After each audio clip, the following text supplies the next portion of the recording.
at Parliament Hill a day before the London International Cross Country, here with Eamonn Martin, 1993 London Marathon winner, the last British winner of the London Marathon as well, and race director for this event. Eamonn, we're going to walk a bit of the course here. Could we have the European Championship here? Absolutely. This is a way bigger bit of land than where the European cross country was in Brussels. This is quite a slippery bit, by the way. So when we disappear off the camera view, they know we're on the deck. I know. Yeah. You know, it's such an exciting event. You know, you've put a lot of heart behind it as well. What can we expect from, you know, not just the racing, but also everything behind the scenes as well tomorrow? Yeah, thanks, Tim. Yeah, I think really, heart, that's a really good word. I've put a lot of heart into it. When people go on about hard work, yeah, that hard work is one thing. But I think it's heart. I've put a lot of heart and love into the event. I really wanted it to be a success, so that's been something I've done. It's a cross-country race. Now, how can you make that different? It's a bit like the 10,000 where we have the night of 10,000 PBs. Going back, how would you make 10,000 more interesting, more exciting? That's what I've tried to do with cross-country. They do it in a really great way on the continent, and I've loved some of the things historically, like the Great Edinburgh Run, which was the international. So I've kind of stolen, borrowed ideas. So we've got a course here, which is a short lap, relatively speaking. The idea, multiple laps. I was thinking about really spectator engagement. It's been one of my key things. Yeah. London, what more can I say? Parliament Hill, which has won an award from the World Athletics Heritage for its cross country, the home of cross country. That's brilliant. And the fact that it's in London is fantastic. And to get this round of the UK Cross Challenge, and it's the London International Cross Country, is brilliant. So that's what I wanted to get. I'm really happy with the course, really exciting. There's a big screen coming in to add to the spectator involvement, really, and engagement. You know, I always think if runners disappear out of sight, people get talking about other things. I've tried to keep the engagement high in this event. Short course, you're going to see a lot of it firsthand, and for the bits they do disappear, the big screen will be giving the footage plus information of positions, etc. throughout the race. So that really is to help the engagement of spectators. And that's the thing, it's an event where the behind the scenes aspect, it's as good as the fields, you know, and the athletes competing as well. And you mentioned the spectator experience, and we'll touch on kind of the VIP tent over there in a bit as well. But we're right by the track that they actually host, obviously, at Highgate, the night of the 10,000 metre PBs. And the transferable skills that you get from that to this are, you know, they're quite obvious. Look, you can go, the night of 10,000, it's warmer weather, it's a track, you can do a lot more in some ways because of that. I didn't want people turning up to a big open cross-country field. The old cliche, I'm not into the clip, but one man and his dog watching it. I thought, how do you turn that into a much bigger experience? And, you know, so the large screen brings that experience of when they disappear out of sight, which isn't for that long, they'll be on the screen anyway, so people don't lose the interest in the race. They'll see the 10K, for example, they'll come past everybody at least twice on each lap of 5 laps.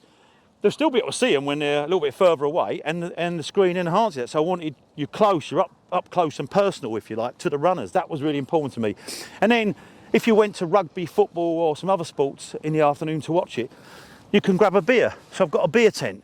Why wouldn't you come here and I fancy a beer or a mulled wine if it's cold? And that helps get the next generation kind of involved in it. It transcends the sport, doesn't it? It takes it outside of just, you know, watching, you know, the running. And it's more about the wider experience that you would get at other sports events. Absolutely. And people, you know, even like parents come along to the younger races and might say, oh, we'll come along and then we'll go.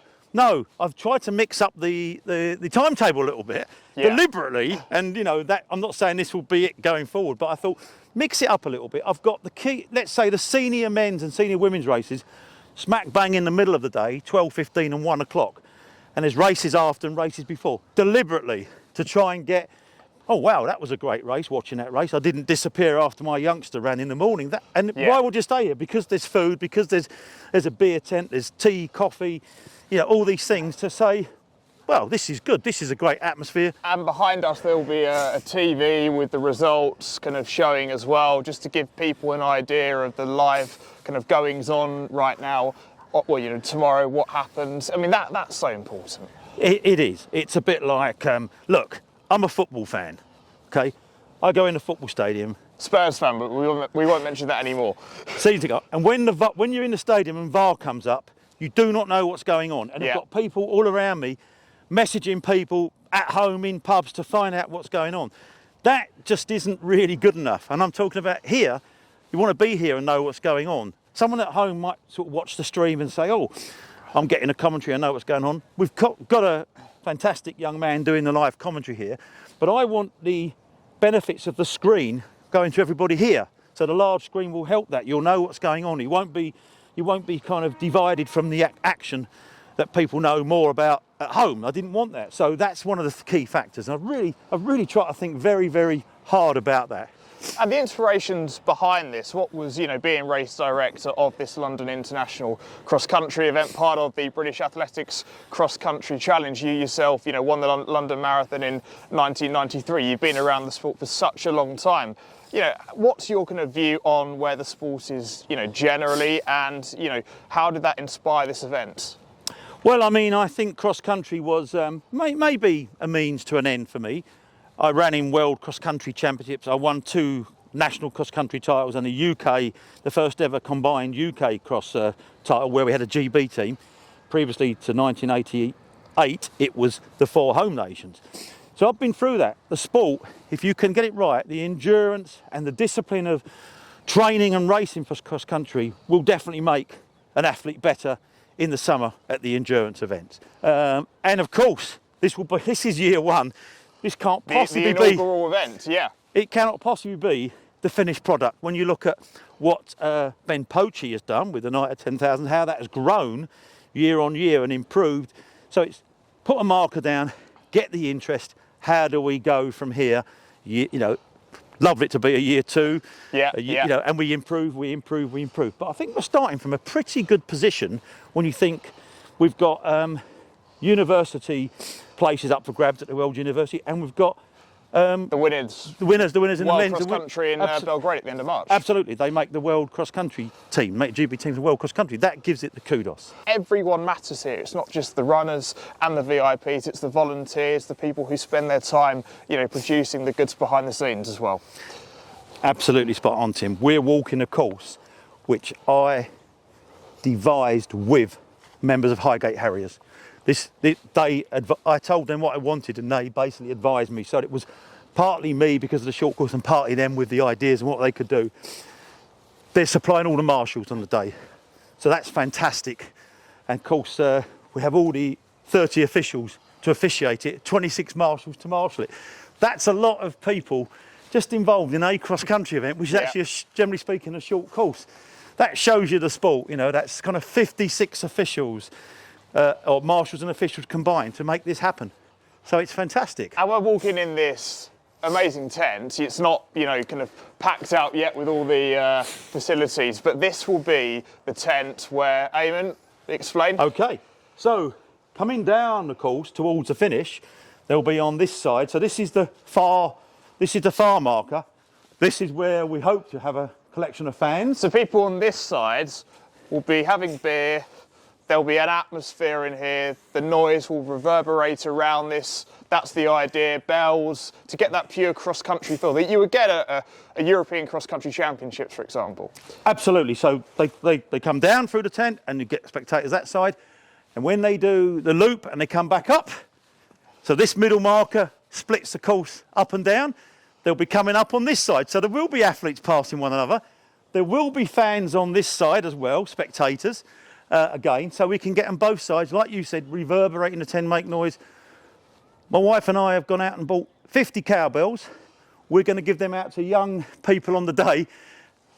Harrison on the commentary, he's going to say, get into the tent and make some noise. So atmosphere, noise, it all goes together. We want not artificial noise, real noise, people with bells, people shouting. That's what we're going, just to make it a party atmosphere, fun.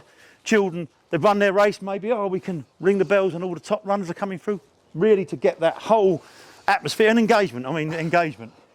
And once you come out of the tent, you kind of go up the hill, as it's so famous here. at the Heath. And let's just talk about the timetabling and the actual races themselves. So what's the schedule going to be like? Yeah, we've got under 13s. The two shorter races are the first two. 10:45 the event starts, runs through. I deliberately wanted to have the senior races in the middle of the day. So the women's 10k is 12:15. The men's 10k is 1 p.m. We've got the junior races after that. But after the two under 13s in the morning, we've got the first 4k trial, which is the women's open 4k and Bucks British Universities trial. The first two in that, who are university eligible, will be picked for the World University Champs. Yep. And likewise, at the end of the day, when we finish off with the men's open and British Universities 4k, the first two men home will be picked for the short course at the World Universities. In between that, we've spoken about the 10Ks and the selection for the first person home for GB at the World Cross Country. The first two eligible university runners in those races will get picked for the long course at the World University Champs in Oman. So they are trials. There's stuff riding on this, and it's a bit like the old saying, it's much better when there's money on it. I think it's much better when there's something at stake. So looking at the junior races then, I mean, we can't not talk about Innes Fitzgerald and what she's done over cross country, you know, how successful she was in Brussels back in December as well. James Dargan stands out in the men's race. What's your thoughts on the junior races and how those two and the others could fare as well? Well, it's tough on the junior women because Innes is absolutely in fantastic form and flying. But let's embrace that. Let's not blame her for that. Let's embrace that. Yeah, that is wonderful 100%. That she's running like that. And I'm so glad she's running here because when they become really good, they give every event a lift and a bit more kudos. So I'm glad she's running. The other women need to work on how they can close the gap on her, even if it's not in this race, in races going forward. So I think she'll drive the standard up. As far as I'm concerned, that's a brilliant thing for the sport. In the men's, James Dargan didn't make the European team because he was ill and didn't run a trial. He tried to get selection but didn't get it. So he's really, I don't mean he's got anything to prove. He hasn't. He's a great runner on the track. But I think for him it'll be, once his name back up here in lights. So I think he'll be the main man in the junior. I really do. There's some other good young runners, you know, Quinn Meal-Ingrams, who recently made his debut for England. Yeah. He's running, but I think James is a standout runner. He just wants to prove that he's regained his form. He's got nothing to prove in the big term, but he wants to run well because he's probably eyeing something like the World Cross Country, so he wants to be in good shape. This isn't a selection for the juniors, but clearly results will be taken into account. Well, this is quite a slippery bit, by the way, so the runners will enjoy this when they get round this corner, and there are hairpins on this. So when we disappear off the camera view, they know we're on the deck. I know. We'll say that. So we talk about, you know, the seniors and the juniors, but the influence of the Bucks element as well. Could you explain more about that? Because I'm running to in the Bucks, one of the races actually ends the schedule. Hence, you wanted to mix it up. The seniors are in the middle, not at the end. Yeah. But the Bucks, you know, all those kind of vibrant university kind of students are going to be still getting that atmosphere at the end of the day. Yeah, that's exactly what I wanted, Tim. What I wanted to do was say, if you look through the normal cross-country schedule, I wanted to rip that up and say, no, that's not how we're going to do it. I want to change it around so people think, oh, this is, even the timetable's a little bit different. And that's how I've done that. So it's great. Third race is the 4K Women's Open and Bucks British Universities trial. Last race is the Open Men's 4K Bucks trial. So there'll be places available in the World University on the very last race of the day. So I'm pleased that, you know, race 3 is a trial. Last race is the trial, couple of good races, trials, the men's and women's 10K, and of course the team race, England versus Scotland, Wales, Northern Ireland, and the North, South, East and Midlands all participating in that. Yeah. So, because don't forget, certainly the North, the Midlands, the South are much more highly populated than our home countries. So that's an important thing. And that just brings just that little bit of flavour. People shouting for the North, people shouting for Scotland. Yeah, how important is that, the individual battle and the team battle, generally? I think the team battle just brings spectators. They like to shout for the area they come from, the country they come from. And to me, that just adds to cross country. It's not people in this sport are they're not really anti the other countries. They're more pro theirs. You know, it's not like a football match where one set of fans are anti the other. No, it's just they're pro theirs, so it's all pro, and that just helps with the noise and the atmosphere of an event like this. So I'm really, really glad we've managed to get the junior races, men's and women's, and the senior races are also team races. And when you look around the course, you know, it's still going to be set up ahead of tomorrow in large part. But, you know, this has been months in the making. What are your overall perceptions of how it can go tomorrow and what it can do for the sport generally as well? I think it will look really good from an overall perspective of saying, what does the event look like? I think the tighter course, the meandering back past the spectators near the tents twice each lap, I think is really good. They don't disappear out for long. I think that we can get a great atmosphere. Most of it takes place in the sort of field that we've just been walking. Yeah. It does disappear over a little bit, but not for long. And I really think the atmosphere, the whole engagement, the runners like it. The runners are used to running laps. I mean, Europeans and worlds are usually multiple lap courses, so that's not a problem for them. And they need to get used to that anyway. And I wanted to do it here to make sure that we do get lots of people engaged in the race. They never disappear out of sight for long enough to get disengaged. And that was really my whole theory. And it's just come together, and I can see what with it going out on the streaming, and we're trying to working on getting an extra chip mat to get more in-race positions results as they're going on. I think all that is just going to be ready for a fantastic event. And we alluded to it, just kind of finishing off in a sec, but we alluded to it earlier on about how, you know, this is an inaugural event in this case. We want this to be an event which, you know, in 2 or 3 years' time has grown hugely and, again, is so influential for the sport and transcends it. Yeah, that's exactly right, Tim. I look, where this can go, you know, let's not limit that. I don't know where it can go, you know. Could we have the European Championship here? Absolutely. This is a way bigger bit of land than where the European cross country was in Brussels. Yeah. I'm just saying, dream big, that's what could happen. So at the moment, just to make it together, successful year one, the powers that be say, do you know what, that was quite an event. There was a buzz, there was an atmosphere, which it looks like on social media with all the athletes and more. So I want that to kind of look back next week and say, that was an incredible event, and that was year one, so there's a lot more we can do. Of course, we can iron out a few things. Hopefully there won't be too many, but you can always improve on year one, and that you can always improve on year two. You can actually always improve. So that's the way I look at this event. But you have to start somewhere. You have to put the stake in the ground and saying, this is what we're doing, let's see where we can take it. And just lastly, just kind of us kind of going around here with the London skyline in the background. I mean, you look at this skyline here and it is a sensational view. You've got the track in the background here as well, where they have knifed the 10,000 metre PBs. Yep. And you think to yourself, my God, this is, as a location, one of the best cross-country locations, and it has been for decades. And it's now about actually getting an event here which really maximises kind of what this can bring. This became, the National was first held here in the 50s. The Women's National was held here before the men's. Back then they were separate. Fortunately, those days are completely gone. It's a joint thing now, the Men's and Women's National.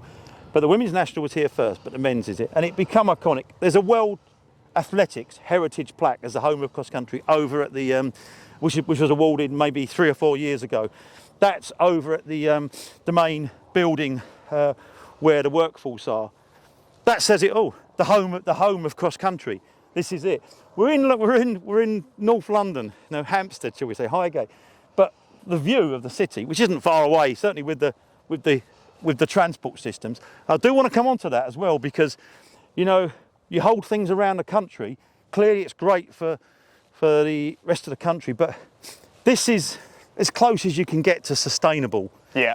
You can get here by public transport. Loads of people say, what's the car parking like? My answer has been non-existent.